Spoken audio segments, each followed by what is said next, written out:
Bonjour à tous, j'espère que vous allez excellemment bien. Aujourd'hui, on se retrouve pour parler MotoGP, pour faire le débrief du Grand Prix de Thaïlande, le débrief de cette fameuse course du côté de Burinam. Ce Grand Prix de Thaïlande, on reviendra bien entendu sur Johan Zarco, on reviendra sur le bilan des Bleus, top flop comme d'habitude, et puis un petit point sur les classements des différents championnats en fin de vidéo. N'hésitez pas à vous abonner à la chaîne, à réagir dans les commentaires, à mettre un pouce bleu, à partager la vidéo sur les réseaux sociaux, notamment auprès de vos proches si vous pensez que ça peut les intéresser. Dans les commentaires, n'hésitez pas à me dire ce que vous avez pensé de la course. N'hésitez pas à aller voir un petit tour du côté de TikTok, du côté également de Spotify. Et puis, n'hésitez pas quand vous abonnez à la chaîne à rajouter la petite cloche, comme ça vous êtes au courant des dernières vidéos qui sortent sur la chaîne.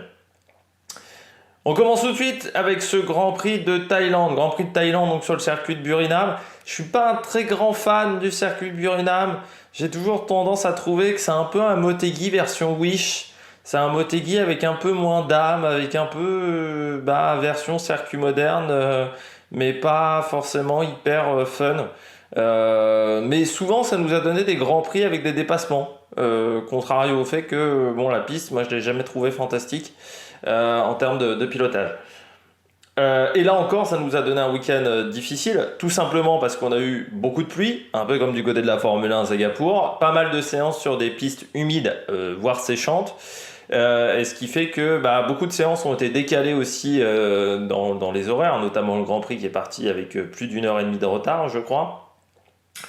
Et c'était vraiment pas un Grand Prix facile pour mettre au point sa machine.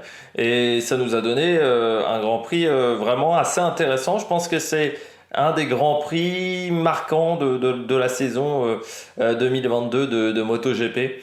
Je pense que ça sera un des moments marquants de cette saison 2022.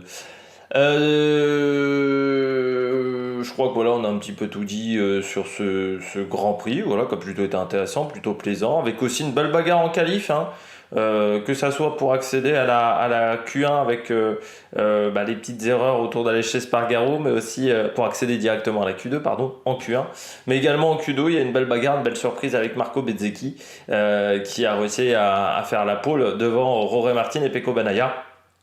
Et puis donc le Grand Prix dans des conditions bien différentes où ça a été également très sympa.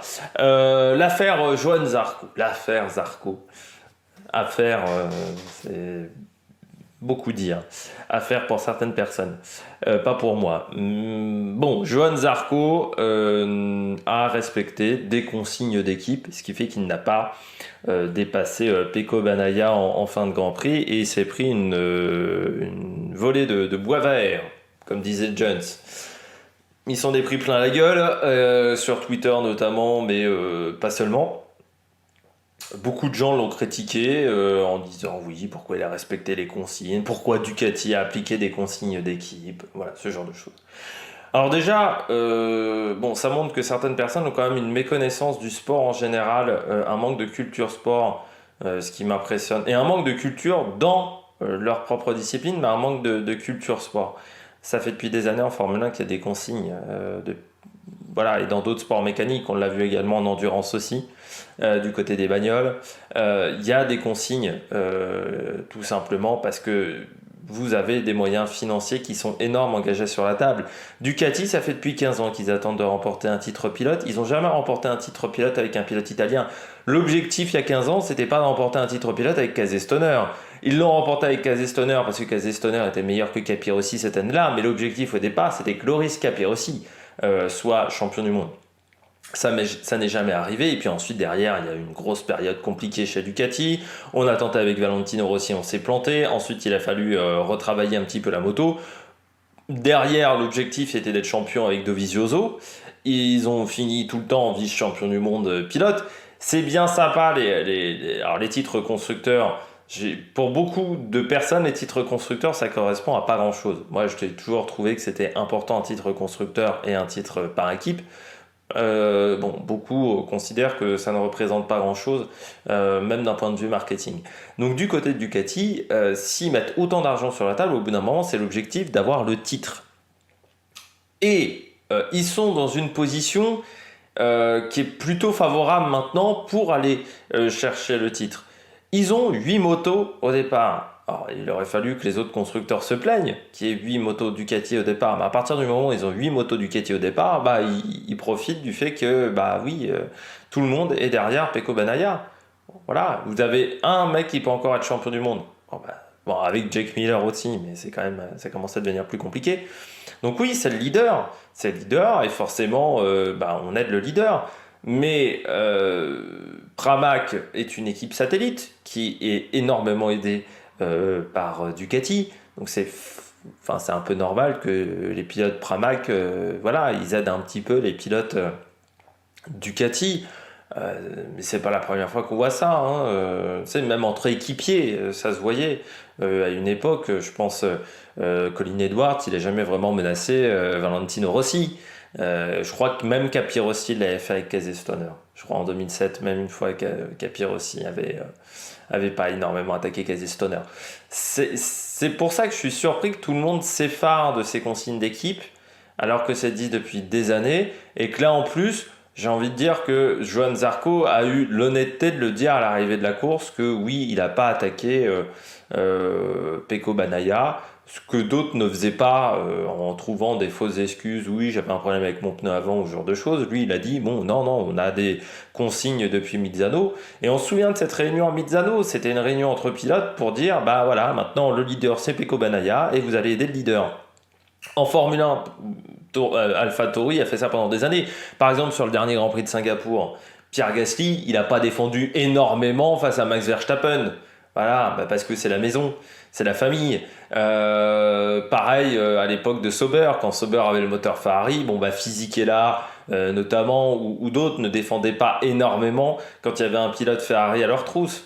Bah, c'était comme ça, ça fait partie des consignes d'équipe, il y a des moyens financiers, Ferrari aidait énormément Sauber, Pramac est énormément aidé par Ducati met beaucoup d'argent pour avoir un champion du monde. Bon bah voilà, on aide maintenant. Mais j'ai été surpris que tout le monde s'attaque comme ça à Johann Zarco, alors que Johann Zarco il a juste fait le job.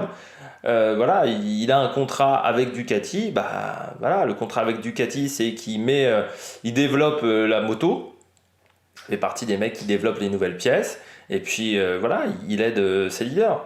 Il a un contrat avec Ducati. Il n'a pas un contrat avec Pramac. Il faut aussi rappeler que c'est un peu une particularité des pilotes Pramac, c'est qu'ils ont un contrat avec Ducati et pas avec Pramac. Hein. Donc c'est ensuite Ducati qui les met chez Pramac. Mais Johann Zarco, il a un contrat avec Ducati. Donc bah, il ne veut pas perdre son contrat non plus, donc il fait le job. Voilà, il a fait le job. Alors, il a fait, on va dire, un peu le sale boulot. Il s'en est pris plein la gueule.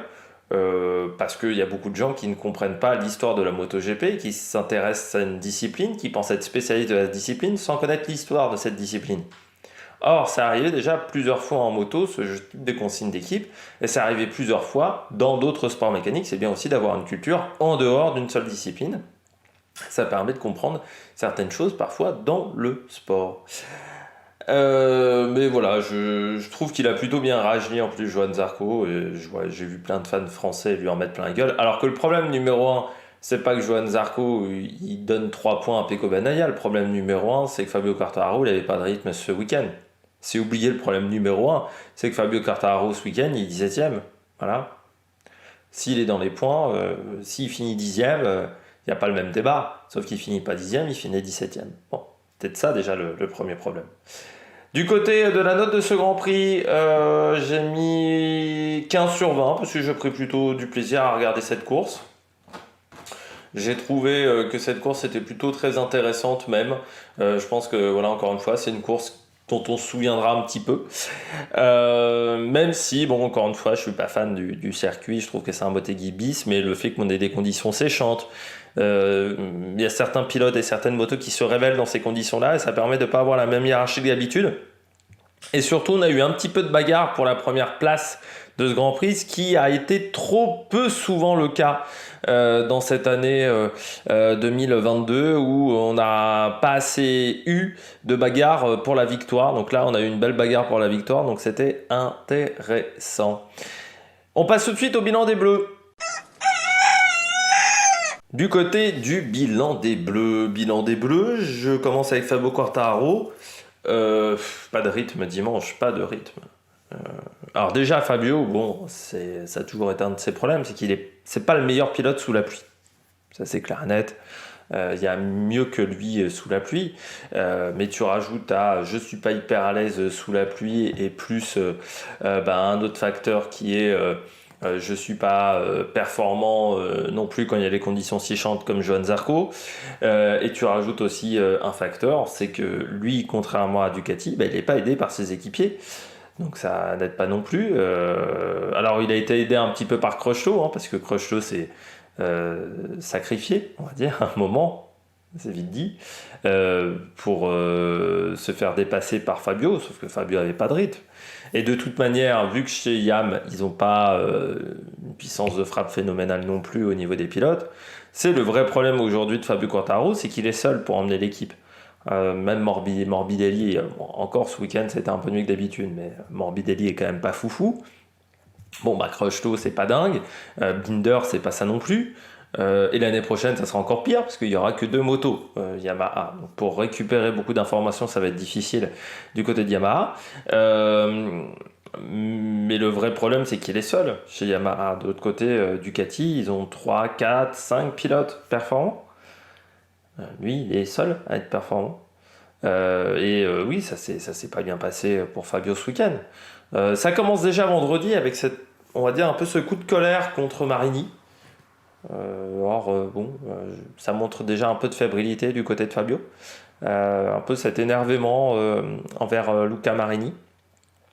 Alors qu'on sait très bien que quand vous êtes en moto, vous êtes suivi par d'autres pilotes. Surtout que il a souvent été suivi, hein, vu que c'est une des têtes d'affiche Fabio Quartararo. Et j'étais assez surpris que là, il s'énerve de cette manière. Et puis, autre chose qui m'a un peu marqué, c'est que même en qualification, je trouve qu'il n'était pas hyper à l'aise avec sa moto.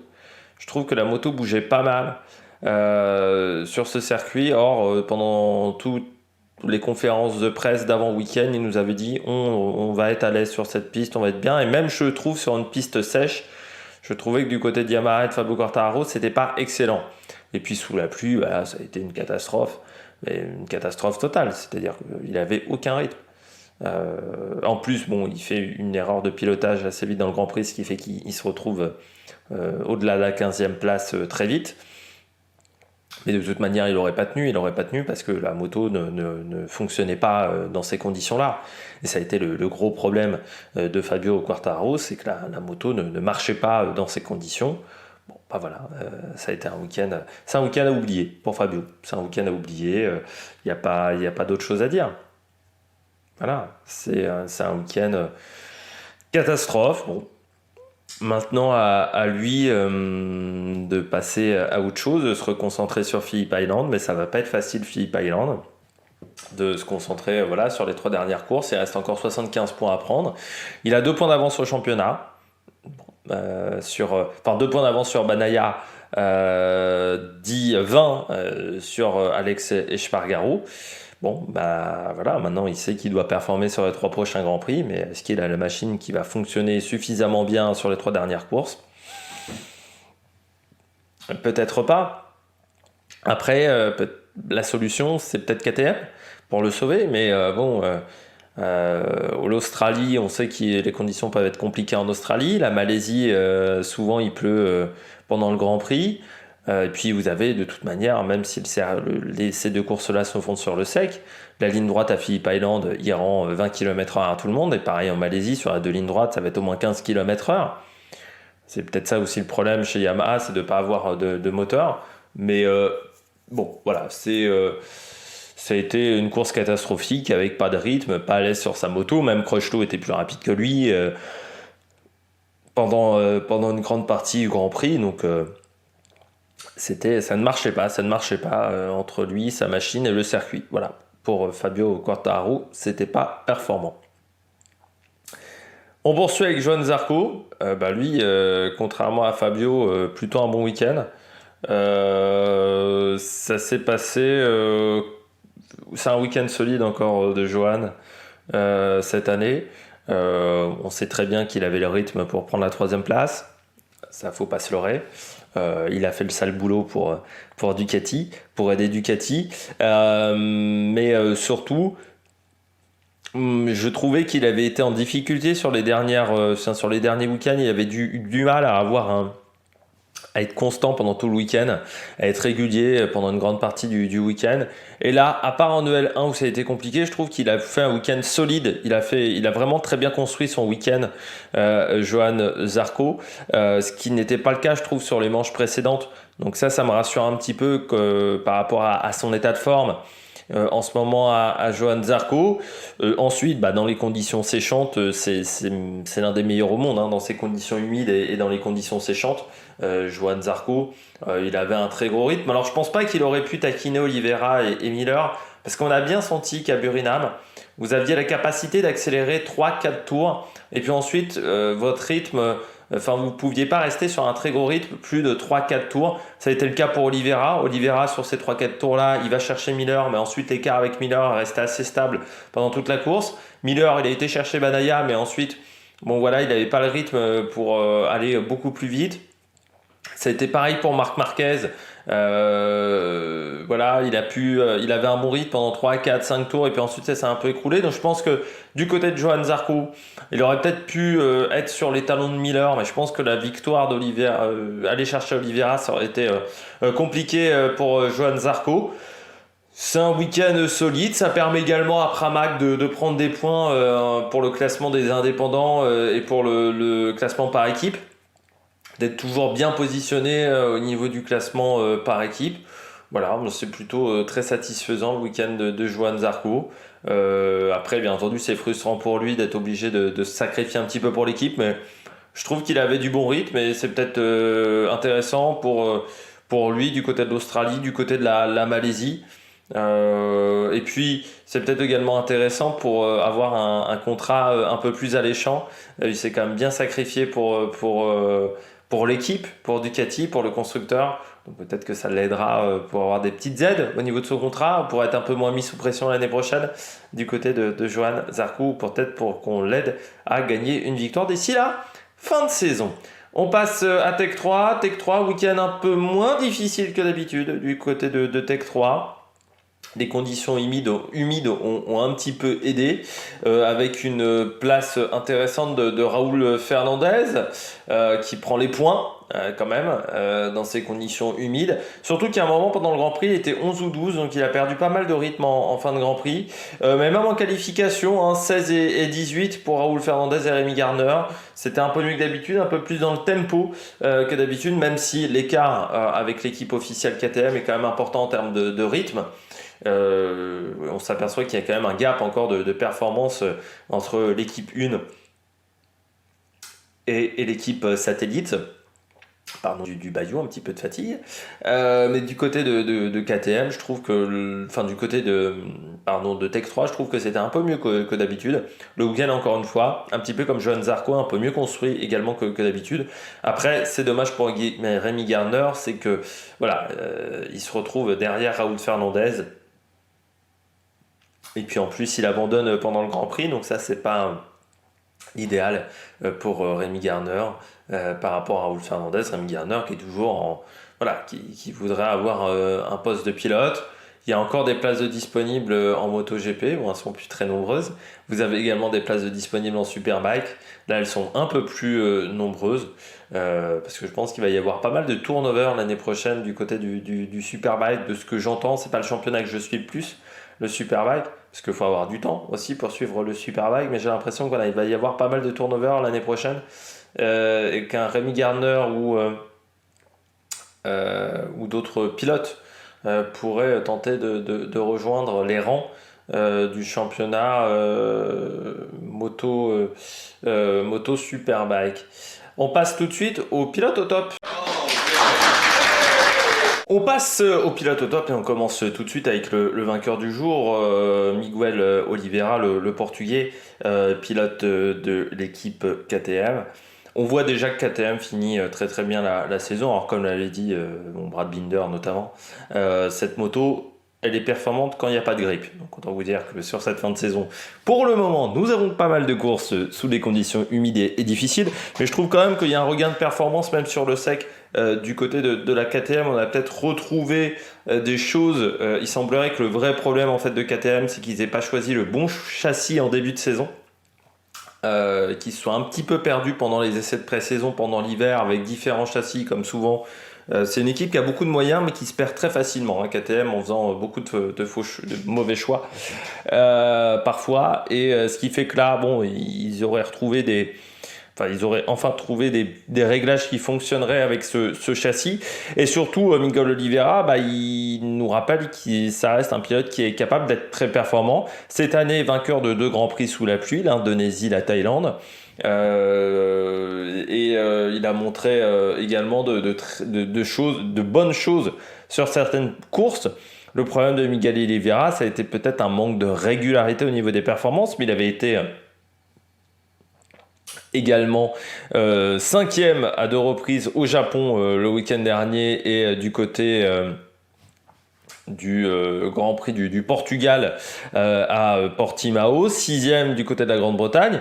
2 victoires cette année, mais c'est vrai que son passage dans l'équipe 1 KTM laissera un petit peu de la frustration, avec un niveau de performance quand même moins bon que Brad Binder. On regarde tout simplement au championnat du monde pilote, il y a 23 points d'écart entre les deux, donc quasiment une course, parce que Brad Binder, il a réussi à être un peu mieux aux avant-postes, c'est-à-dire il a réussi à être dans les top 10, alors que Miguel Oliveira avait un peu plus de mal à accrocher le top 10. Il a réussi à être en Q2, alors que Miguel Oliveira, il avait du mal à rentrer en Q2. Mais c'est vrai qu'il a fait une course, je l'ai trouvé très incisif dans ses dépassements. Donc ça montre quand même un pilote qui a un peu plus de confiance en sa machine. Et puis ça va le mettre en confiance avant de rejoindre Ducati et le team... non, pas Ducati, RNF. Miguel Oliveira l'année prochaine, ça va lui donner de la confiance. Voilà, bon, après il faudra voir comment ça va se passer dans l'équipe avec les Aprilia. Mais je pense que la KTM et l'Aprilia ont plus de points communs que la KTM et la Ducati. Surtout pour Miguel Oliveira, peut-être l'objectif d'aller chercher un top 5 au championnat l'année prochaine. Ça pourrait être un bel objectif pour Miguel. Parce que c'est vrai que là, il re-rentre dans le top 10 cette année. Il est 8e au championnat du monde, mais il est encore assez loin de Jack Miller, hein. Il y a plus de y avoir soit 40 points, plus de 40 points pour aller chercher Jack Miller. Voilà, Miguel Oliveira, il a le talent pour faire mieux que ça, il le sait. Maintenant, il faudra trouver un peu plus de constance pour Miguel Oliveira, et puis on espère qu'il s'adaptera vite à sa nouvelle équipe. Mais là, je trouve qu'il a fait vraiment une belle course, vraiment incisif dans les premiers tours de piste pour remonter dans le bon paquet. Ensuite, il a enchaîné les très bons tours pour aller rechercher Jack Miller. Il a réussi à créer un petit gap sur Jack Miller, et puis il a bien géré la fin de course pour pas faire d'erreur, avec une piste qui s'asséchait pas mal et des pneus qui étaient peut-être beaucoup moins efficaces dans ces conditions-là. Mais voilà, il a su tirer parti de la belle performance de cette KTM et du regain de forme de cette KTM depuis le Grand Prix du Japon. Mais encore une fois, cette machine fonctionne extrêmement bien quand les conditions sont difficiles, et Miguel Oliveira est performant dans ces conditions-là, notamment avec sa victoire en Indonésie. Voilà, donc c'est un pilote qui est en forme en ce moment, et on espère que l'année prochaine, il arrivera à être encore plus performant. Miguel Oliveira, pourquoi pas rejoindre en 2024 l'équipe 1 Aprilia. On ne sait jamais si Maverick Viñales était un peu moins bon l'année prochaine. On poursuit avec Pecco Bagnaia, qui est le pilote qui fait la bonne opération du week-end. Pecco, bien aidé par Johann Zarco qui ne l'a pas attaqué, mais bien aidé aussi par un bon début de course. C'est-à-dire que Pecco Bagnaia, il n'avait pas un très gros rythme pendant le Grand Prix, parce que c'est pas le meilleur pilote sous la pluie encore. Une fois Francesco Bagnaia sous la pluie, c'est pas le pilote le plus performant. Par contre, sur il a fait attention sur la première partie de course, mais il a tenté d'avoir quand même un pas mauvais rythme. Il a eu de la chance également de partir en première ligne. Bezzecchi en plus commet quand même une erreur assez vite. Bon après derrière, il a suivi Jack Miller, mais on voyait l'écart grandir. Ensuite, Miguel Oliveira l'a dépassé. Il vous avait ensuite Marquez qui lui met un petit peu la pression, mais qui ne trouve pas la solution. Pareil, Johan Zarco, il lui a pas trop mis la pression.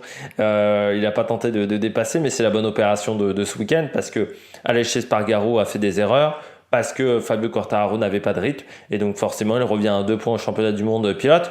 Tout est relancé à 3 courses de la fin, 75 points à prendre. On se souvient que l'année dernière Banaya avait très très bien fini la saison. Donc pour moi, il est plutôt en ballottage favorable. Malgré ces 2 points de retard, il est plutôt en ballottage favorable pour aller chercher le titre en fin de saison. Mais il ne faudra pas craquer sous la pression parce que c'est vrai que cette pression va augmenter, surtout que les Italiens n'ont pas connu de titre de champion du monde depuis Valentino Rossi. Donc ça ferait que ça fait quelques temps dans la catégorie raid. Et puis en plus sur une moto rouge, forcément que tout le monde suivrait ça avec beaucoup d'attention du côté des supporters italiens, surtout qu'en même temps Ferrari c'est pas encore tip top du côté de la Scuderia, du côté de la voiture, donc peut-être que les gens vont se rabattre sur la moto sur ces 3 dernières courses. Je rappelle Phillip Island, ça sera le 14 octobre. Donc ça sera pas le week-end prochain, ça sera pas le week-end prochain, ça sera le week-end d'après, et on enchaînera Australie, Malaisie. Et ensuite, on aura une petite pause pour rejoindre Valence pour le dernier Grand Prix qui sera du 4 au 6 novembre. Ce dernier Grand Prix du côté de Valencia. En fin de saison, on poursuit avec Marquez. Encore un week-end solide de la part de Marc. Malgré des qualifications qui n'étaient pas si faciles que ça. C'était pas si évident que ça avec son 1.30 133 en Q2. Bon, il part 8ème. Après en course, il s'en sort encore bien. Il arrive à piloter correctement. Je pense que l'année prochaine, il faudra compter sur lui, à part s'il y a un gros pépin physique pendant l'intersaison. Mais il faudra compter sur lui parce qu'il est de retour. Il est de retour, la position sur la moto est très bonne. Voilà, il sera prêt pour l'année prochaine. La Honda ne lui fait pas peur. Alors il sera seul, parce que je pense que chez Honda, pour le moment, on n'arrive toujours pas à trouver un deuxième pilote qui arrive à faire fonctionner cette machine. Mais Marc Marquez, il est de retour. Il est vraiment de retour là maintenant à temps plein, à 100%. Et je trouve que voilà, il fait encore un week-end solide, le pilote espagnol, donc c'est très satisfaisant. Et puis en plus du côté de Marc Marquez, moi j'ai bien aimé, c'est son rythme en course. Il avait vraiment un très bon rythme en course. Quand il revient sur Banaya, il a un bon rythme. Il l'a dit en plus en conférence de presse, il n'a pas voulu prendre de risques, aller chercher à tout prix Banaya parce qu'il joue le championnat du monde pilote. Donc ça montre un pilote qui est lucide, qui a un bon rythme de course. Voilà, il finit 5ème du Grand Prix. Je trouve que c'est un week-end, encore une fois, très solide de la part de Marc Marquez, comme le week-end dernier. Et on espère, du côté de l'Australie, que ça se passera encore bien pour Marc Marquez, même si l'Australie n'est pas un week-end facile. C'est souvent un week-end où on a des grosses chutes du côté de l'Australie, où il se passe souvent des choses pas top. Du côté des pilotes en Australie, on espère qu'il ne tombera pas à haute vitesse au bout de la ligne droite. Marc Marquez. On passe tout de suite au bonnet d'âne. Premier bonnet d'âne pour moi, c'est Darrell Binder. C'est compliqué, l'année 2022 de Darrell Binder. Bon, on n'était pas très chaud en début de saison sur le fait qu'il passe directement de la Moto 3 à la Moto GP. Moi, je m'étais dit, Miller, il avait galéré dans ce sens-là. Darrell Binder, c'était un pilote un peu foufou. En Moto 3, c'est un pilote qui n'a pas été champion du monde Moto 3 et c'est vrai que lui faire prendre le risque de sauter une catégorie, pour moi c'était une mauvaise idée, mais c'était aussi dû au fait qu'il avait un contrat avec RNF et que RNF n'ayant plus de machine en Moto 2, ils étaient obligés de le monter directement en Moto GP. C'était une mauvaise idée. bah, ça se confirme, hein. L'année est vraiment pas bonne, à part euh, du côté du deuxième Grand Prix en Indonésie où il avait fait 10e. Il n'a jamais vraiment trouvé la solution, hein, sur cette machine. Pas aidé non plus par un équipier, par un changement d'équipier en cours de saison. Bon, ça a été une saison catastrophique. Je pense qu'on a rarement vu une saison de débutant aussi compliquée depuis Tom Luthi, qui avait eu une saison de débutant aussi catastrophique. Bon, l'année prochaine, il devrait retrouver, je pense qu'il repassera par la Moto 2, ce qui ne sera pas un mauvais choix. Et s'il y a une logique aussi dans le fait de faire Moto 3, Moto 2, Moto GP, c'est d'avoir de plus en plus d'électronique, d'avoir des motos de plus en plus lourdes, de plus en plus puissantes. Là, il est passé d'une moto 250 cm3 à une 1000 cm3. L'écart de puissance est énorme. Avec une moto qui a très peu d'électronique, avec une moto qui a énormément d'électronique, avec une équipe où il y a 10 personnes maximum autour de la moto en Moto 3, à une équipe de 50 personnes chez RNF. Donc c'était le grand écart, et le grand écart, il a fait très mal pour Darrell Binder. Et puis tu rajoutes à ça, bah, voilà, un équipier qui part en cours de saison, une Yamaha qui est très compliquée à utiliser à part Fabio Quartararo. Il n'y a pas d'autres pilotes qui arrivent à s'en sortir, et tu es sur un échec monumental, mais encore plus ce week-end.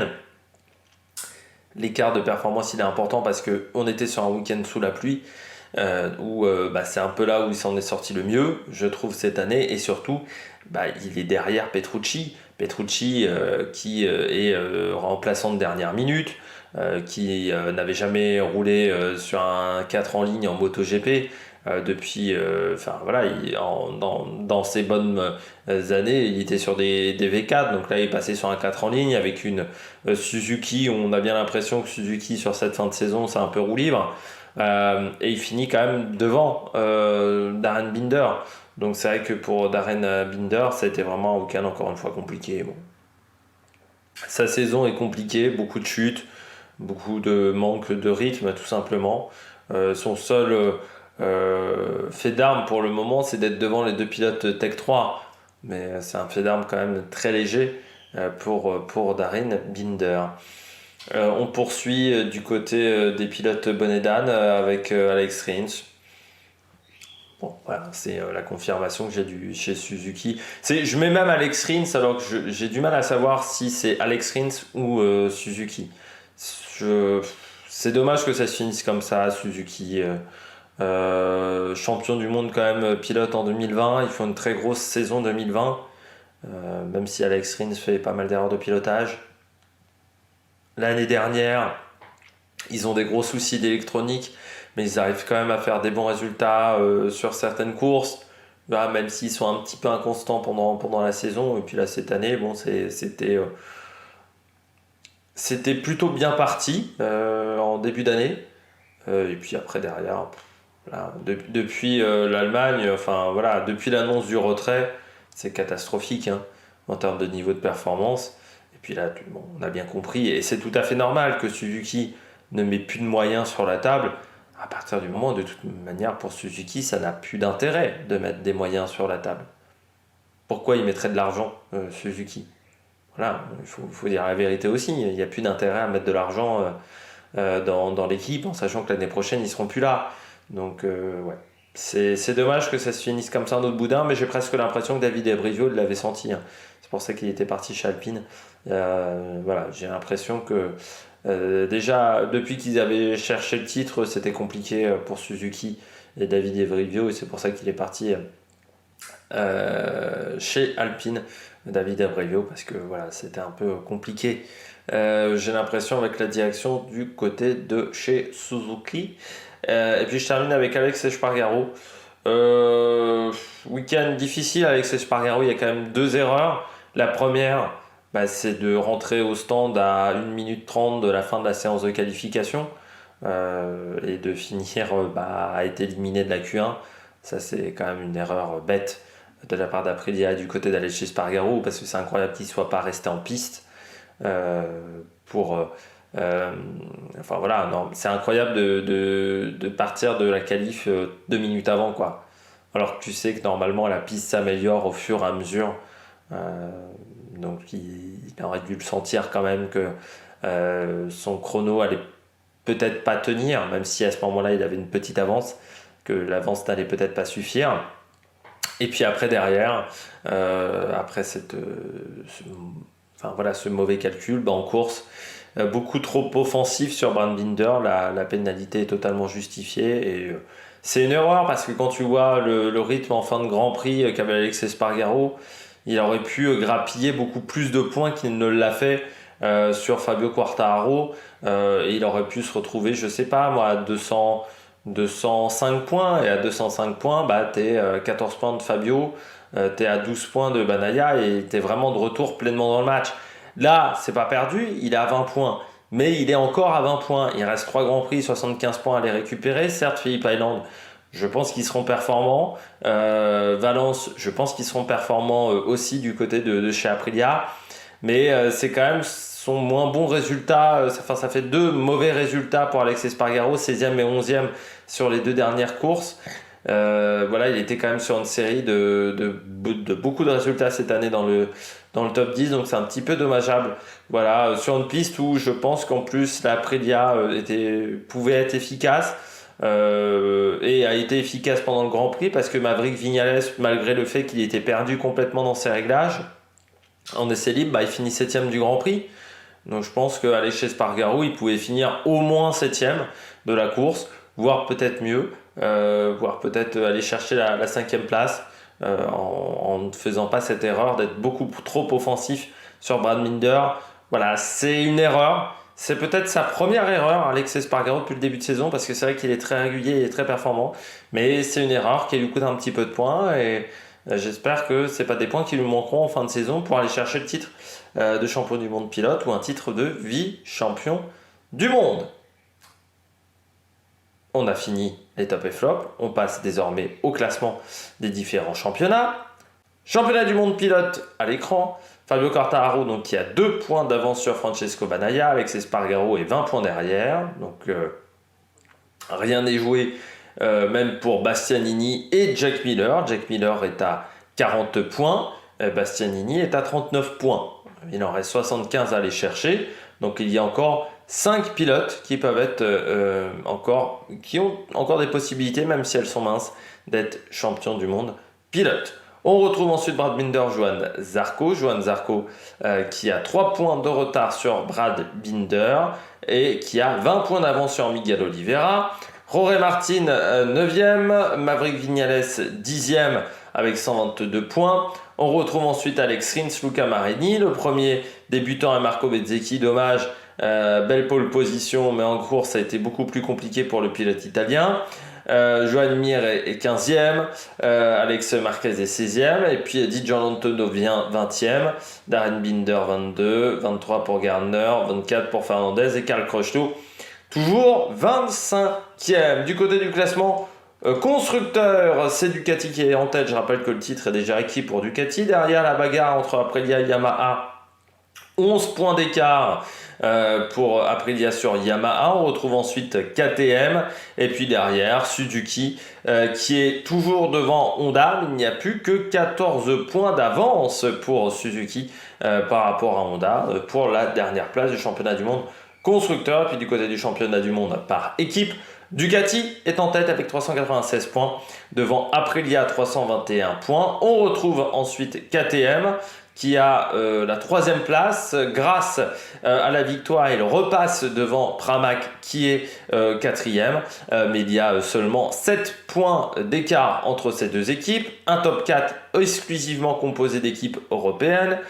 On retrouve ensuite Yamaha, 5e avec 250 points, puis Gresini avec 203 points, le team Suzuki avec 189 points. On retrouve ensuite la VR46, 181 points. Donc il y aura peut-être un match entre Gresini, Suzuki et la VR46 pour la 6e place du championnat du monde des équipes. Et puis on retrouve ensuite Honda et LCR, 9e et 10e. Et je rappelle que Tech 3 est toujours bonne dernière derrière RNF, 11e RNF, 12e Tech 3. J'espère que vous avez aimé cette vidéo. On se retrouve donc dans 15 jours pour faire le débrief du Grand Prix de Phillip Island, le Grand Prix enfin sur le circuit de Phillip Island, le Grand Prix d'Australie. D'ici là, n'hésitez pas à vous abonner à la chaîne, à réagir dans les commentaires, à regarder du cyclisme, à regarder de la Formule 1, à regarder d'autres disciplines. Les sports d'hiver vont bientôt commencer également sur la chaîne. Et puis nous, on se retrouve pour de nouvelles aventures. Allez, ciao ciao sur la Mec Production.